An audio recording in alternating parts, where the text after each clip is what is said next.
My dad won $5 million in the lottery. My friend and I planned to open a shop, but we were short $30,000. I asked my family for a loan, but they refused outright. You're an adult. Solve your own problems. Our money doesn't grow on trees. Why should we let you waste it? With no other choice, I took out a high-interest online loan. Just after the money came through, my cousin posted a photo of his new iPhone 15 Pro on social media. Thanks to Uncle's help, I finally get to drive the car I've always wanted. That was when I learned Uncle William had casually said his son wanted a car, and my dad had transferred him $200,000. When I heard there wasn't even an IOU, my heart went cold. 10 days later, my mom called and scolded me harshly. Ryan Chase, today is your dad's birthday. Why didn't you come home? Not even a phone call. What kind of son are you? Even raising a dog would be better than raising you. I replied calmly, if that's the case, then just pretend you never raised me. The moment I finished, my mother exploded. Is that something a human would say? I'm furious. Over 20 years of hard work, and this is the ungrateful thing I raised. We gave birth to you, raised you, fed you, clothed you, sent you to college, and now you think you're grown? How dare you talk to us like that? Her voice was sharp, every word poisonous. I know, it's because we didn't lend you money for your shop, right? What a joke. With how useless you are, you think you can do business. With that little ability, you'll lose everything after 3 days. $30,000 thrown into water might make a splash, but given to you, you wouldn't even leave a fart. She grew more worked up, her words crueler. The money is ours. We can spend it however we want. It's none of your business. You good for nothing, can't earn money and still want to take it from the family. Have you no shame? Even if we burn the money or give it away, it's still better than letting you waste it. You're not fit for business. Just work honestly and earn a few thousand a month. You may be ambitious, but your life is as fragile as paper. That's exactly what you are. I held the phone, my fingertips freezing, and said nothing. I heard her heavy breathing, like she might faint from anger, mixed with the sound of her pounding her chest and others trying to calm her. After a while, someone else took the phone. Ryan, this is your Aunt Margaret. Don't be angry with your mother. She's doing this for your own good. How could you not come back for your father's birthday? As a family, what can't we get through? Your parents raised you with great hardship. What will relatives and friends think if they know this? You can't be so selfish. She spoke from her moral high ground, repeating those lofty words like a chant. I listened quietly until she finally snapped. Why didn't you come back? You must have a reason. I took a deep breath. The reason is simple. My dad casually gave you $200,000 to buy a car, without even an IOU. But I only needed $30,000 to start my business, and he wouldn't lend me a single cent. Is that reason enough? The other end of the line fell silent at once. A few seconds later, my aunt's voice turned awkward. This was your father's decision. We really can't say much. Besides, that money was lent to your cousin. He'll pay it back later. Pay it back. I cut her off. He didn't even write an IOU. How is he supposed to pay it back? Aunt, put your hand on your heart. Do you really believe that? She froze, unable to finish a full sentence. At that moment, my mother grabbed the phone back, anger burning hotter after my words. Yes, it was us. So what? It's our money. We can give it to whoever we want. We're happy to buy your cousin a car. What right do you have to question me? Who do you think you are? Let me tell you, Ryan, with that attitude, don't expect a single cent from us ever again. Open a shop. If you lose money later, go sell your blood or kidneys. Just don't come crying to us. We raised you all these years and you've achieved nothing, yet you've learned to argue with your own family? At least your cousin knows how to be grateful. He comes back to see us every holiday. And you? You disappear for half a year, and every call is about money. Do we owe you anything? If I had known you'd turn out like this, I should have aborted you back then. Hearing this, I suddenly felt like laughing. When her rant finally slowed, I spoke quietly. You're right. The money is yours. You can give it to whoever you want. I really don't have the right to interfere. I paused, my throat tight, but forced myself to continue. In that case, from now on, just pretend you never had me. I'll disappear on my own. I won't ask you for a single cent again, and I won't trouble you anymore. A few seconds later, my mother's furious scream came through the phone. I didn't listen anymore and hung up. The world finally fell silent. I stared at my phone screen. The $30,000 online loan had arrived. The interest was high, and the repayment plan was crushing. This should have been support from my parents, a warm beginning. Now it was only debt. I opened my cousin's social media. The post showing off his iPhone 15 Pro was still there. In the photo, he sat in the brand new driver's seat, hands on the wheel, smiling brightly. Below were rows of likes and congratulations, with my parents' accounts clearly visible. Comments read things like, "We're family, no need to be formal," and "My nephew is doing great." It was painfully ironic. Since I was young, my parents have been extremely strict with me. No talking at the table, proper posture, and always in the top 10 in class. As for pocket money, that didn't exist. They said, "What do kids need money for? Just study." But every time my cousin visited, my dad would smile and pull out a few bills, stuffing them into his hand. "Here, Kevin, buy yourself something tasty." Then he'd turn to me and say, "You're the older brother. You should give way to your younger cousin." I was 8 then. My cousin was 6. In 6th grade, I saved recyclables for 3 months and sold them to scrape together $20 to buy a set of Curious Minds. When my mom found out, she not only took the money but also scolded me. What's the use of reading useless books? Do more math problems instead. The next day, I saw my cousin running around the living room with a new remote-controlled car, priced at exactly $20. In junior high, the school organized a spring trip to an amusement park. The fee was $150. When I got home, I carefully asked my dad. He didn't even look up. What's the point of going there? It's a waste of money. Stay home and study this weekend. I locked myself in my room until I heard laughter from the living room. My uncle's family had arrived, and my dad happily said he would take my cousin to the amusement park next week. The tickets are expensive, but that's fine. Your uncle will take you. We'll have lots of fun. Later, I hid under my blanket and cried. That was the first time I doubted whether I was really his biological child. The next day, my mother spoke to me seriously. We're strict with you because we expect a lot from you. Your cousin's family isn't doing well, so we help them when we can. You're the older brother. You need to understand. She sounded so sincere, her eyes so earnest that my doubts felt like a sin. During 3 years of high school, my monthly allowance was $500. At school, it was only enough for the cheapest cafeteria meals, and I was often hungry. I didn't dare join any activities that cost money, and I even hesitated for a long time before buying a birthday card for a classmate. Once my dad came to visit me at school and saw me eating plain rice with free seaweed soup. He frowned. Why are you eating so badly? You're growing. You need proper nutrition.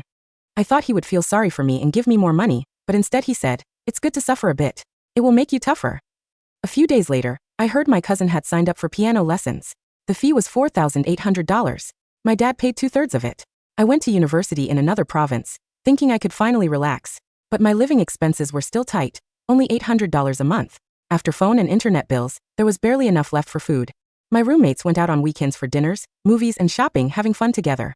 I could only make excuses and stay in the library. Once, I couldn't refuse and went along. After that, I ate instant noodles for half a month. During the winter break of my sophomore year, I went to the bathroom one night and heard voices from the bedroom. Honey, are we giving Ryan too little for living expenses? Prices are higher now. My dad frowned. Too little? Boys should live frugally. Oh right. Kevin said yesterday he wants a new phone, so I borrowed $3,000 from you. My mom laughed softly. Of course. That kid has such a sweet mouth. Last time, he even said he'd support us when he earns money. I stood outside the door, my hands and feet freezing cold. After graduating, I was rejected again and again when job hunting. I called home and carefully asked if they could help ask around. My dad said flatly, we don't have that kind of ability. You have to find your own way. And we won't spend another cent on you. You're 22. It's time to be independent. That month, I lived in a tiny small rented room in a city suburb, eating only 2 steamed buns a day. I sent out hundreds of resumes and got only 3 interviews, all of which I turned down. At my worst, I had only $7.30 left in my account. Just when I was completely desperate, my cousin updated his social media. He had gotten a job at a local state-owned company with great benefits. In the photo, he wore a brand new suit, with a grand office building behind him. My parents were the first to comment. My nephew is amazing. Work hard. Your aunt believes in you. Later, I learned my dad had used many connections to get him that job. An old classmate of his was a leader there. My dad treated him to 3 dinners, gave him 2 cartons of good cigarettes and a thick red envelope, and only then got my cousin hired. I asked my mom why. She replied casually, your cousin didn't study as well as you. If we don't help him, who will? You're a graduate from a top university. Why would anyone need to worry about you? Each thing alone sounded reasonable. To toughen me up, to help relatives, to make me independent, to be fair. All these reasons, put together, shaped my life for more than 20 years. I put down my phone and began to pack. This rented room, less than 10 square meters, was the only place I had after graduation. A bed, a simple closet, a second-hand desk. That was everything I owned. While packing the desk drawer, I found a small metal box. I opened it. Inside were scattered keepsakes. A primary school 3 good student certificate, a middle school math contest award, a copy of my university admission letter, and several wrinkled family photos. The newest photo was taken during the New Year holiday 2 years ago. I stood at the edge, my face stiff. My cousin stood between my parents, smiling brightly. My dad's hand rested on my cousin's shoulder. My mom had her arm around him. Anyone who didn't know us would think they were father and son. I stared at the photo for a long time, then tore it in half, then into pieces, and threw it away. The next day, I went to work as usual. At lunch, I got a call from an unknown number. Ryan, it's me, your Uncle William. I paused. What's wrong? What did you mean by what you said yesterday? Pretending we never raised you. Do you know how angry your mother is? Her blood pressure shot up. I replied calmly. Then you should have taken her to the hospital, not called me. You, my uncle choked. How did you become like this? Didn't your parents raise you with great effort? Is it really worth causing all this trouble just because we didn't lend you money? It's not only about the money, but it doesn't matter anymore. Is there anything else? I need to rest. Wait, he said quickly. I need to explain something. Your cousin's car. Your father offered that money. We never asked for it. And we'll pay it back for sure. We're just short right now. Uncle William. I cut in. Whether you repay it or not is between you and my dad. It has nothing to do with me. I'm going to take a nap. I'm hanging up. Ryan. I hung up and blocked the number. That afternoon, during a short break, I secretly searched for shop rentals and contacted a few agents. After work, I viewed 2 places but neither worked. Either the rent was too high, or the location was poor. That night, back in my room, I cooked a bowl of instant noodles. While eating, someone knocked on the door. I opened it to see my parents and several relatives. My Uncle William, Aunt Margaret and Aunt Catherine. They crowded into the small room, their faces serious. Ryan, you've really grown up, my mother said first, her voice sharp. Saying such outrageous things, threatening to cut ties with us. Who taught you that? Exactly. Completely outrageous. Aunt Margaret said, arms crossed, glancing around with a sneer. Your parents came all this way, and you're just going to let your elders stand? There was only one chair. I didn't sit. I didn't speak. My dad's face darkened as he stared at me. Your mother was furious all night. Her chest still hurts. Do you have any conscience? Aunt Catherine sighed, shaking her head. Ryan, it's not that I want to criticize you. The debt of raising you is heavier than the sky. How can a little money tear your family apart? It's truly heartbreaking. A little money? I looked at her. $30,000 is my only hope to start a business. My dad won $5 million, yet he wouldn't lend me a cent. But the very next day, because Uncle William said one sentence, he gave out $200,000 to buy Kevin Chase a car, without hesitation. So tell me, who should feel heartbroken? Don't bring that up. Uncle William exploded at once. That's a different matter. Your dad was willing to help my son. That's kindness. What kind of attitude is this? How dare you hold resentment toward your elders? Exactly. Aunt Margaret joined in, her tone sharp. And it's not like we won't repay it. Your dad didn't say a word, yet you, a junior, are already counting every penny? What's the use of all your schooling? Don't you understand respect for parents? Respect for parents? I repeated. Yes, respect for parents. Aunt Margaret grew louder. You didn't come home for your dad's birthday, didn't even call, and you said such hurtful things. How did the Chase family raise such an unfilial child? Your parents raised you for nothing. Look at your cousin. Every time he visits, he brings gifts and knows how to speak sweetly. Unlike you, you vanish for half a year, and when you show up, it's always to ask for money. Aunt Catherine added. Ryan, your parents are strict because they want what's best for you. They want you to succeed. You were so obedient as a child. How did you turn out like this? Did you mix with bad people outside? Your thinking has gone wrong. Uncle William sneered. You can't even earn money yourself, yet you're jealous of your cousin and still want to open a shop? Do you even have the brains? When you lose everything, don't come crying to your parents. That's right. My mother pointed at me, scolding. Giving you money is like throwing it into a ditch. Why should we let you waste what we saved by being frugal? At least your cousin has a steady job at a state-owned company. What do you have? Your dreams are big, but your fate is as thin as paper. You're not meant to get rich. Can't you just work honestly instead of fooling around? You're not fit for business, yet you insist on showing off, Aunt Margaret mocked. You're quite bold when talking back to your mother. Instead of arguing here, you should think about how to earn more money. My dad, who had stayed silent with a dark face, finally pulled out a square bundle wrapped in newspaper and slammed it onto the broken desk. Here, 30,000. His voice was rough, filled with impatience and disgust. Consider it wasted. This is the last time. Take it and do whatever you want. Just don't come bothering us again. We'll pretend we never had a son like you. The room went quiet. Everyone stared at the bundle, then at me. Their eyes were full of disdain, contempt, and a waiting thrill. I didn't move. My mom's chest rose and fell as she glared at me. What are you waiting for? Take it. You made such a scene over this 30,000. Here it is. Don't use no money as an excuse again. Oh right, don't forget to write an IOU. Aunt Margaret sneered. Take the money and apologize to your parents, Aunt Catherine urged. We're family. This is too ugly. Hurry up, Ryan. Say sorry to your dad, and this will be over. Under everyone's eyes, I reached out and took the paper bundle. It felt both light and heavy. I didn't look at anyone. I walked straight to the window and shoved it open. What are you doing? My mother screamed. Without any pause, I swung my arm. I threw the $30,000 straight out. The bundle of cash hit the pavement below with a dull thud. The room froze. For 3 seconds, no one breathed. My mother's mouth hung open, her eyes bulging as if I had just murdered someone. My father's face turned a shade of purple I had never seen before. Then chaos erupted. Are you insane? Aunt Margaret shrieked, rushing to the window and leaning halfway out. That's $30,000. Have you lost your mind? My money. My mother screamed, lunging at me. She grabbed my collar, her nails digging into my skin. You ungrateful wretch. I'll kill you. Go pick it up. Go pick it up right now. She shook me violently, her face contorted with rage. I looked at her calmly. No. You. She raised her hand to slap me, but my father roared. Get out. His voice was a thunderclap in the tiny room. He pointed a trembling finger at the door. Get out of my sight. From this day forward, you are not my son. Don't step into my house again. Don't call me. Even if I die, don't you dare show your face at my funeral. Fine, I said. I pulled my mother's hands off my collar. I didn't pack anything. I didn't take the old photos, the clothes, or the leftover instant noodles. I grabbed my phone, put on my shoes, and walked out the door. Behind me, the sound of wailing and cursing filled the hallway. Aunt Catherine was shouting for someone to run downstairs and find the money before a passerby took it. I walked down the stairs, step by step. When I reached the ground floor, I saw Aunt Margaret and Uncle William scrambling in the bushes, their dignity forgotten as they searched for the scattered bills. I walked past them without stopping. The night air was cold, biting into my thin jacket. I had no home, no family, and a $30,000 debt ticking like a time bomb in my pocket. But for the first time in 24 years, I felt free. The first month was hell.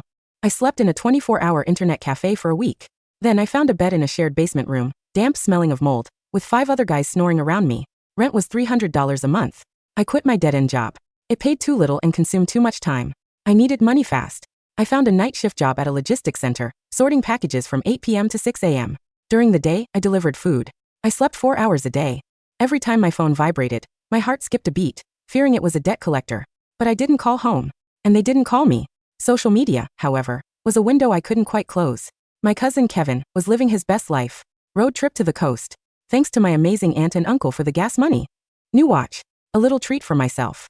My parents commented on every post. Drive safely, Kevin. Looks good on you. You deserve it. It stung, but the pain was dulling, turning into a cold, hard knot in my chest. 3 months later, I had saved enough to pay the first installment of the loan and rent a tiny storefront in a busy, albeit messy, market district. It wasn't the trendy shop my friend and I had originally planned. It was a hole in the wall. A literal hole in a wall. I sold fried skewers and spicy hot pot. My friend, the one I planned to start with, had backed out when I told him I cut ties with my family. He said it was too risky. So I did it alone. I bought secondhand equipment.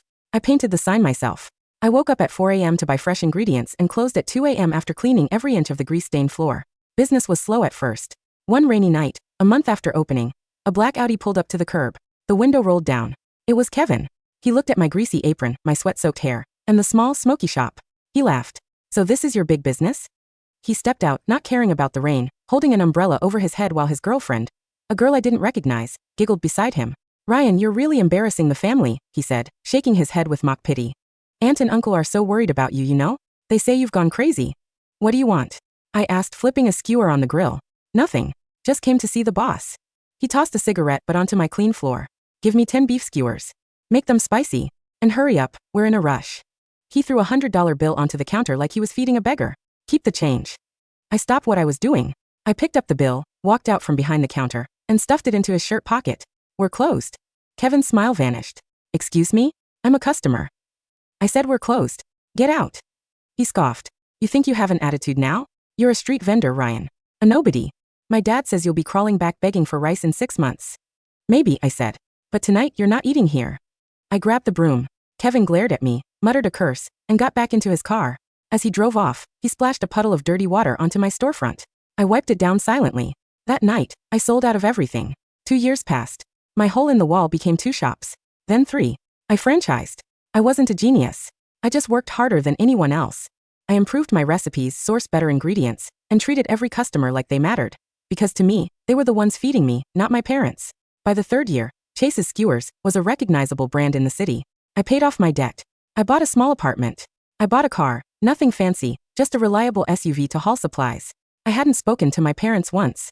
I heard about them through old neighbors or distant relatives who occasionally stopped by my shop, curious to see if the rumors were true. Your dad's lottery money. It's not looking good, an old neighbor, Mrs. Lee, told me one day while waiting for her takeout. What do you mean? I asked, trying to sound indifferent. Your cousin, Kevin. He convinced your dad to invest in some high-return project. A construction deal or something. Apparently it's stuck. Your dad put in over $2 million. I felt a twinge of something. Pity? Anger? I wasn't sure. And Kevin? Oh, he's driving a Porsche now. Says he's a project manager. But people say he gambles. She leaned in, lowering her voice. Your mom has been going to the hospital a lot. Heart issues. They say it's stress. I handed her the food. Thanks for telling me, Mrs. Lee. I didn't call them. I knew my parents. If they were in trouble, they wouldn't call me either. Their pride was worth more than their lives. But trouble has a way of knocking on your door whether you invite it or not. A week later, I was in my office checking the monthly accounts when my phone rang. An unknown number.